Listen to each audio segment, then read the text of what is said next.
Wacha nikatitende kuna muku vibes chakatora sando kumafansi anobhadhara mabendi izvo zvizo handiti akatowina stendi vakatyiwa hausi munyama mukana unosiyana hati ini nyaya yangu nemamero angu to tell you this iwewe fantanimiswa ukaenda kugehena piswa ethatoni futi miswa tanamani miswa muri mamero miswai tiri kukuzivai uyo razaro uyo ndakumutsirai ndakupai chimpushai mukamuuraya takukumamisai tikukuzivai ono iyoyo inenge isina eke tokuzivai kaimi munongodama nake muri mamero last muri wekuhuruva kure kudasti munhu vava hamuna kana testi handikutyei neniwo ndine masichesti ipaivo vamwe mukana tozongoudzai zvakwana nguva yareba takanyarara hamuna kumbonaka ende makanyangara kushata pamwoyo zvese ende ndiri kukudai mese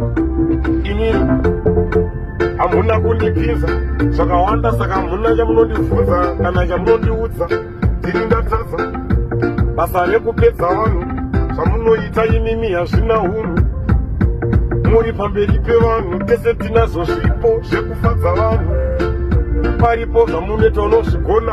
kungoti cheta muna chamati maona neni hamufe makapona ndinenge knowledge saka itori sona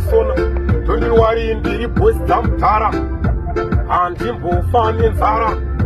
inini chibaba ndakangwara mukaita neni munokuvara mvura ndine vakomana vanomonya handei tinopatamba kongonya vafiya memba tangu vadzamari memba siyai tugodo tutumbanje tushomashoma tidodo nderidzomukhido kururudo hamuna kana lafu masakapukwa nasoja lafu muri mamero anamerodi nekumasendirhaini muri varume vane shanje mabhishu anatomachi chizhanje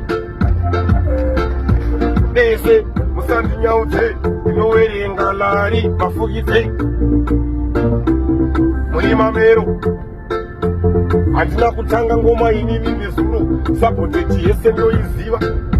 saka mona ndisina kuimba inini ndiri mbimba but it goes comes around but pamajapa achisishi round tipei mukana maitsi anenge atobhadhara mari dzakazara inenge ndichingopopota ndobva ndasivisa chipasi kuromota hamuna mhosva vashandi venyu mudhara ndivo vane mhosva vanohosva